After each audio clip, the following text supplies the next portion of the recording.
Imagine um lugar onde apresentamos e debatemos sobre livros de pouca tiragem, raros ou nunca editados no Brasil.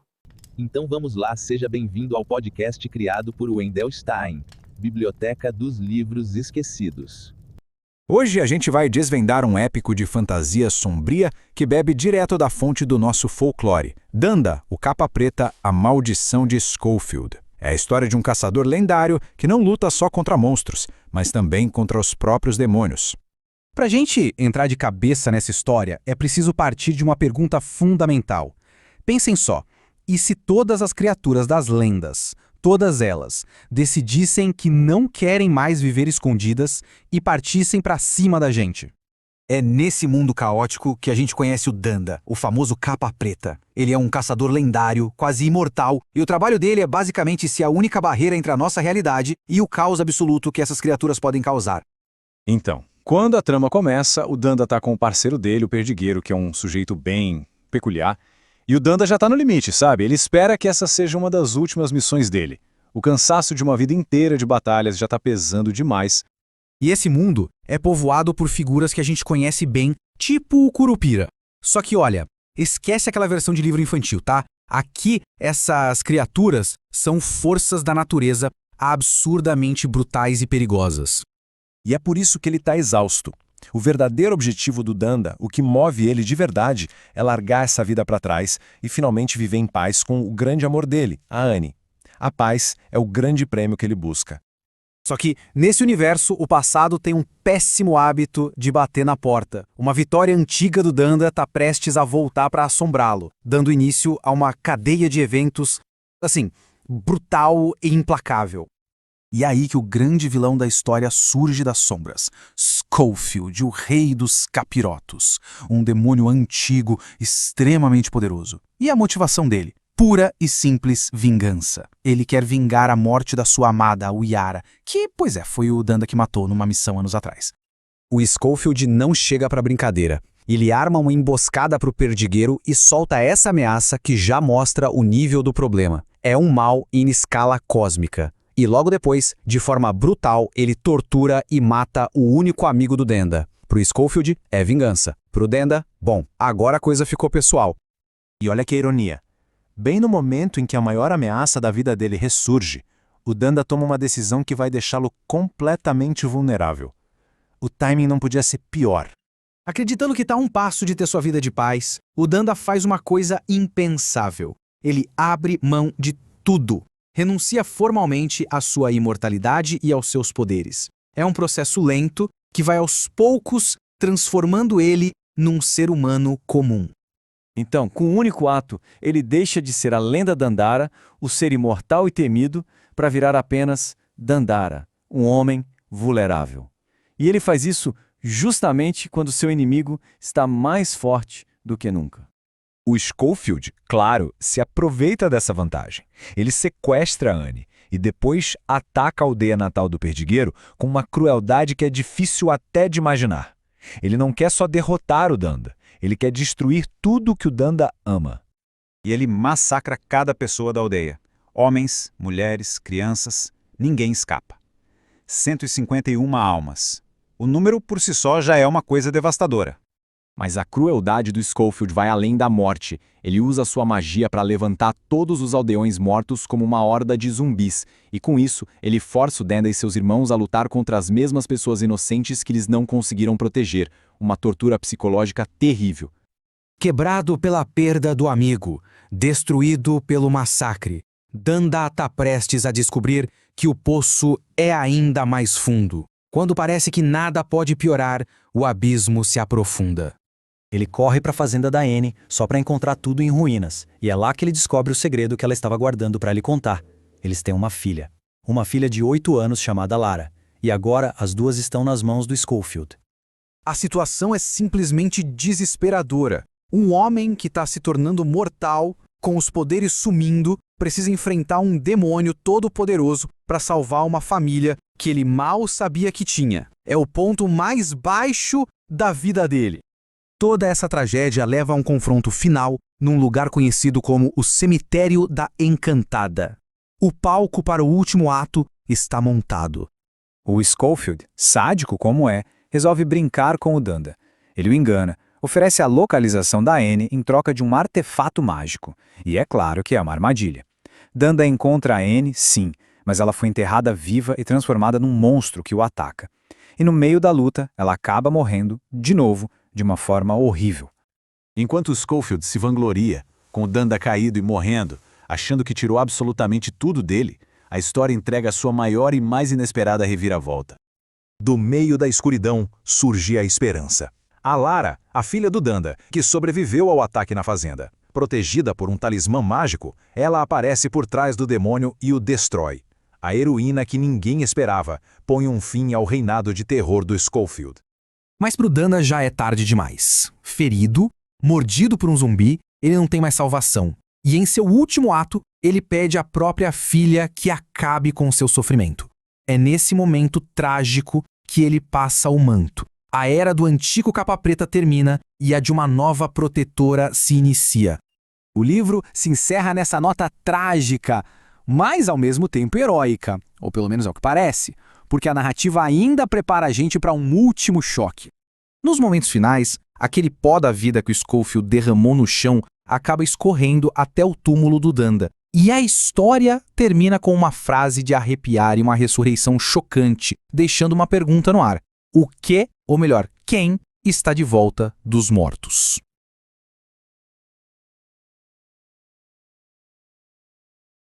Olá! Hoje a gente vai mergulhar nos trechos bem intensos de Danda ou Capa Preta Maldição de Schofield, do Wendell Stein. É um livro assim que pega o nosso folclore, sabe? E joga numa mistura de aventura, terror e vai fundo mesmo, sem medo. É uma pegada diferente, né? Totalmente. E o protagonista é o Danda, esse capa preta. Tem um artigo de jornal que a gente usou como fonte que diz que ele é famoso lá no sul, tipo um caçador de assombrações, um cara que desfaz amarrações, basicamente quebra maldições. Mas ó, esquece aquele herói bonitinho certinho. Os métodos dele são bem diretos. É outra história. Exato. E é isso que deixa a premissa tão interessante, porque ele usa figuras que a gente conhece, né? Yara, Curupira, Saci, só que de um jeito nada romantizado. Nada mesmo. Aqui eles são perigosos, de verdade, forças da natureza meio brutas. E os confrontos têm consequências pesadas, sabe? Bem pessoais pro Danda. Então o que a gente vai tentar fazer aqui é desvendar um pouco essa trama sombria, os temas que aparecem nesses trechos que a gente tem. Ótima ideia. Para começar, vamos ver o Danda em ação. Logo no primeiro capítulo, ele tá lá brigando com Curupira na Fazenda Paraíso. A cena já dá o tom, né? Já começa forte. Pois é. Danda apanhando pra caramba, o padre que tá com ele, coitado, paralisado de medo. E a solução para acabar com o bicho, olha, não é nada sutil. É, a tentativa do padre de usar água benta, nossa, vira um desastre. O Danda até tenta avisar, né? Não faz isso, padre. Mas aí já era. Tarde demais. A criatura explode, assim, numa cena bem grotesca. E a reação do Danda, todo coberto de restos do Curupira, falando algo tipo, eu avisei, padre, água benta faz um estrago daqueles. Mostra muito como ele é, né? Pragmático. Ele lida com o sobrenatural quase como um trabalho braçal, sabe? Sem nenhum glamour. Exatamente. E, enquanto essa luta toda acontecia, cadê o perdigueiro? O parceiro fiel? Ah, o perdigueiro. Tava, digamos assim, ocupado com a Juliana, a filha do fazendeiro. Esqueceu até do chicote mágico que era para ajudar o Danda. Deixou o Danda na mão. Totalmente. E a fuga deles depois, com o barão atirando, Danda pegando o pagamento na marra da cintura do cara, tem um humor ali meio tenso, quase desesperado. Essa cena do começo é chave. Ela mostra não só a brutalidade desse mundo, essa falta de heroísmo clássico, mas já introduz essa dinâmica complicada com o perdigueiro. Verdade. E essa fama meio dúbia do Danda, ela é reforçada naquele artigo da Folha de Paraíbuna. O jornal menciona o caso da Uiara, lá em Piracanjuba, um caso que o Danda, o perdigueiro e um tal de Catira da Viola Encarnada resolveram. Ah, sim. O caso dos peixes e pescadores sumindo. Isso. Só que o interessante é que não tem prova concreta. né? Eles aparecem com uma vestimenta estranha feita com escamas de peixe e no dia seguinte, puf, o rio volta ao normal. Conveniente. Pois é. Aí fica a pergunta que o artigo meio que deixa no ar. Foi suficiente para a crença popular? Ele é um herói do povo ou só um oportunista esperto? O livro parece jogar com isso, sabe? A verdade talvez seja um pouco dos dois. E essa linha entre o mito e a realidade é bem fininha ali. Essa ambiguidade realmente acompanha ele. E fica mais profunda quando ele toma umas decisões que mexem com a vida pessoal dele de um jeito radical. No capítulo 2, o Danda decide chutar o balde. É uma virada importante. Ele vai atrás da Anne, a mulher que ele ama, e conta o plano dele. É um momento de vulnerabilidade que a gente não espera muito dele, né? Surpreendente mesmo. Ele fala que vai lá no Conselho dos Capa Preta para renunciar, abrir mão do título, dos poderes, de tudo. Quando voltar, ele diz, o tempo que me restara passarei ao seu lado. Ele tá sonhando com uma vida normal. Querendo paz. Só que o trágico é que ele não faz a menor ideia de que a Anne teve uma filha dele, Lara, uma menina que já tem 8 anos. Ele não sabe. Nossa.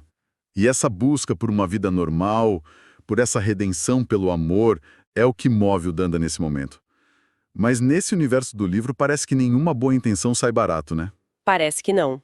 Porque enquanto o Danda está buscando se desligar desse mundo sobrenatural, o parceiro dele, o perdigueiro, é arrastado para o pior lado disso tudo. Ah, o perdigueiro. Ele cai numa cilada feia em Fortunato Rebouças. É atraído por uma mulher misteriosa, sedutora, e só descobre tarde demais que ela é, na verdade, uma entidade, o Preto Velho. Uma entidade. Sim, e tá trabalhando para um cara chamado Schofield, o tal Rei dos Capirotos. E a motivação do Schofield é a vingança, pura e simples, pela morte da Uiara. Espera aí, a Uiara de Piracanjuba? Exato. Aquela que o Danda e o perdigueiro mataram? Essa mesma.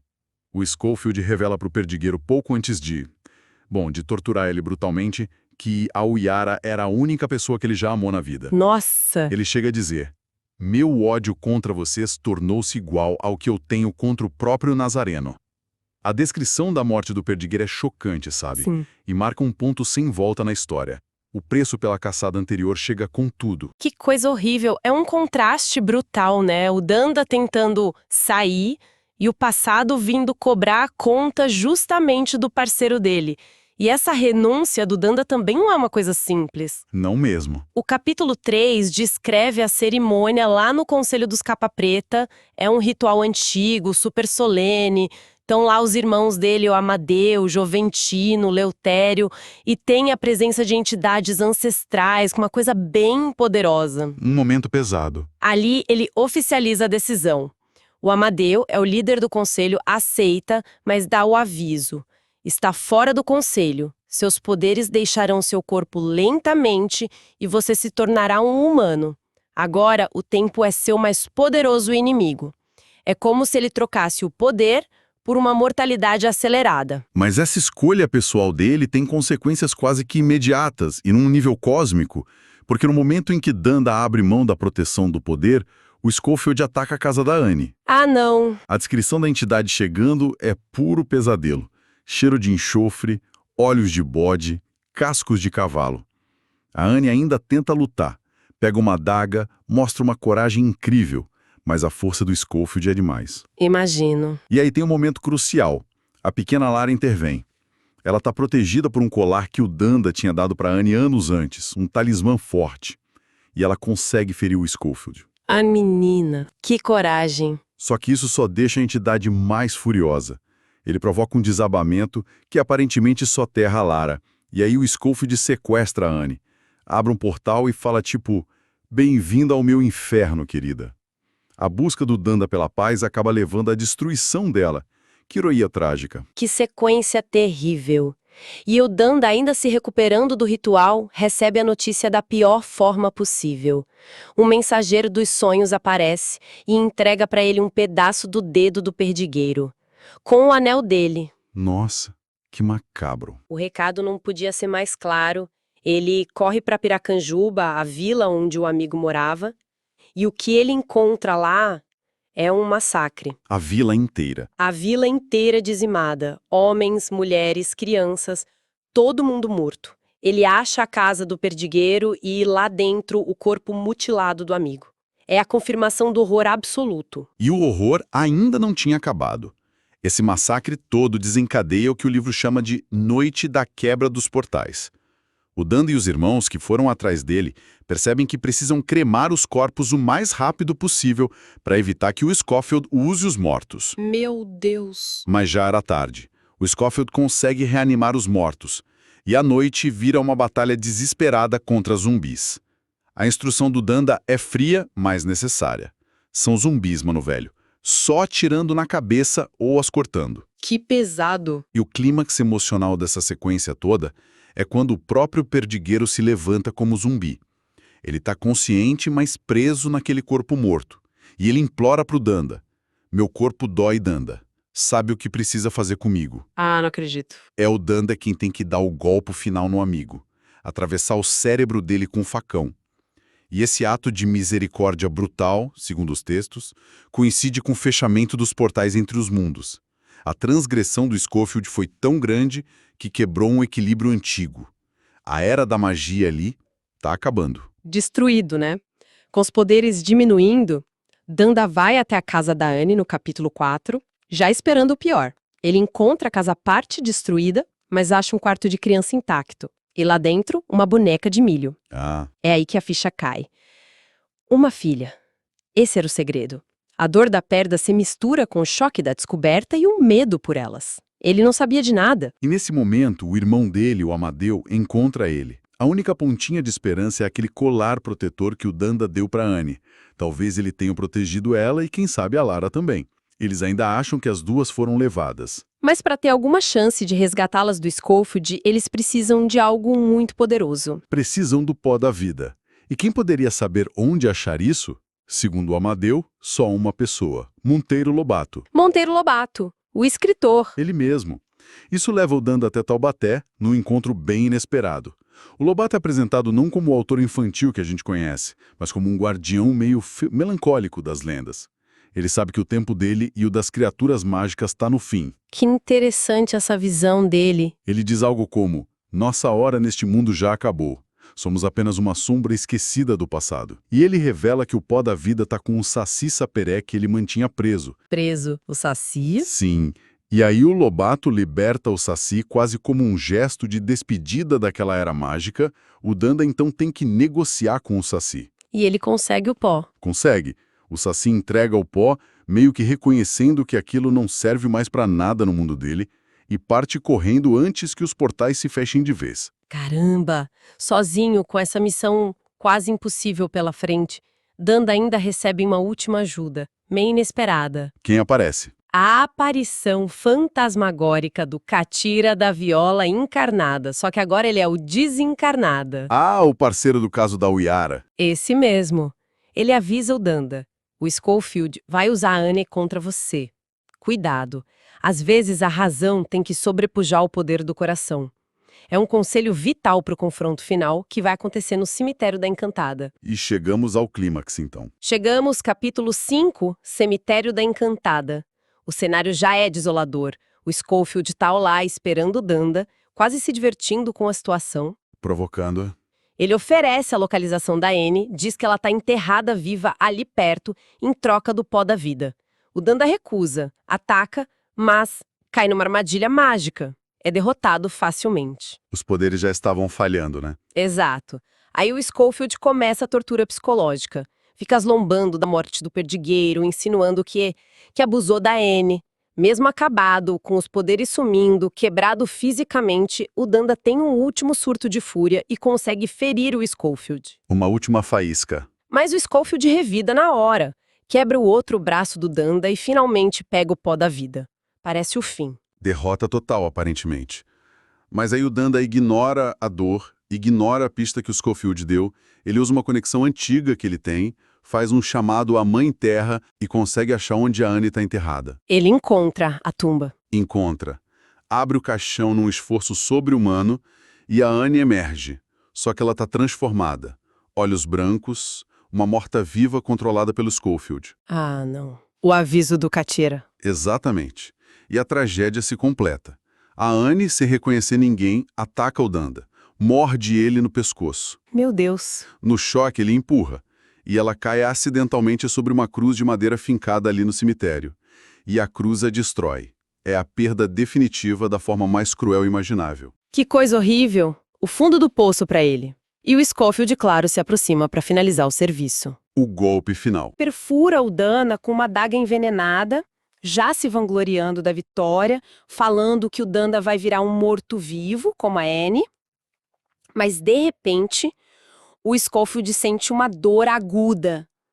Uma espada atravessa ele por trás. O quê? Quem? É a Lara, a filha que o Danda nem sabia que existia. Ela aparece ali, vestida como uma pequena capa preta, e não hesita. A menina? Ela declara, in hoc signo vinces, aquela frase em latim, né? Neste sinal vencerás, agora e para a eternidade. E joga água bença no Scofield. A entidade se dissolve, gritando de agonia. No meio da confusão, o frasco com o pó da vida cai no chão e se perde na terra. Incrível. E os irmãos do Danda? Chegam nesse exato momento. Pai e filha têm um breve instante de reconhecimento ali, mas o Danda tá morrendo. Por causa da adaga, da mordida da Anne, ele sabe que a transformação em morto-vivo é inevitável. Ah, mordida. Ele pede para Lara fazer o que precisa ser feito para impedir isso. A cena é, nossa, muito dolorosa. Eles se abraçam uma última vez e a Lara pega a adaga e dá ao pai uma morte rápida, misericordiosa, atravessando a cabeça de seu pai. O Danda morre, finalmente em paz. Que final intenso pra ele. Muito. O livro descreve rapidinho o funeral depois, com várias criaturas do folclore prestando homenagem, marcando não só o fim do Danda, mas o fim dessa era mágica toda que está se retirando do mundo. E aí vem os epílogos, né? Tem 2. No primeiro, a gente vê o Monteiro Lobato na fazenda dele, escrevendo, tentando preservar a memória dessas lendas, dessas histórias, para que elas não sumam completamente com o fim da magia. É um aceno bonito para a importância de contar histórias, né? Com certeza. Para a escrita como o último refúgio da memória. Mas aí vem o epílogo segundo e traz a reviravolta. Ah... De volta ao cemitério onde o Danda foi enterrado, cai uma tempestade daquelas. A chuva mistura aquele pó da vida que se perdeu na terra e a água leitosa começa a infiltrar no caixão do Danda. Um raio ilumina tudo e os olhos do Danda se abrem. Não acredito. Ele ressuscitou. Ressuscitou, que final, hein? Esses trechos mostram uma narrativa que, nossa, prende a gente do começo ao fim. Muita ação visceral. Essa visão bem mais sombria e adulta do nosso folclore. Um drama familiar pesadíssimo e umas reviravoltas de cair o queixo. Sem dúvida. E os temas que ficam martelando na cabeça são fortes, né? O peso do sacrifício pessoal, seja por amor, seja por dever, as consequências terríveis da vingança que destrói tudo, essa linha meio borrada entre ser herói e fazer coisas moralmente complicadas que a gente vê tanto no Danda quanto nas entidades. Verdade. E, claro, essa melancolia toda do fim de um mundo mágico e a escrita aparecendo ali como essa tentativa de segurar um pouco dessa memória que está indo embora. E essa ressurreição no finalzinho deixa uma pergunta gigante no ar, né? O Danda voltou, graças ao pó da vida. Mas ele volta para um mundo onde a magia está se apagando, os portais estão fechados, os poderes originais dele já eram, e ele ainda tem a marca da mordida da Anne. Verdade. O que será que significa essa volta? É uma chance de redenção, talvez ao lado da filha, que agora sabe quem ele é e parece seguir os passos dele? Ou é uma nova maldição? Talvez ele esteja ligado de alguma forma àquela morte viva que ele tentou evitar. Ou talvez seja o começo de uma luta diferente, né? Exato. Para esse último capa preta, um mito que agora está forçado a viver numa realidade cada vez mais comum. Bom, fica essa questão aí para quem se aventurar a ler a obra completa, uma reflexão e tanto.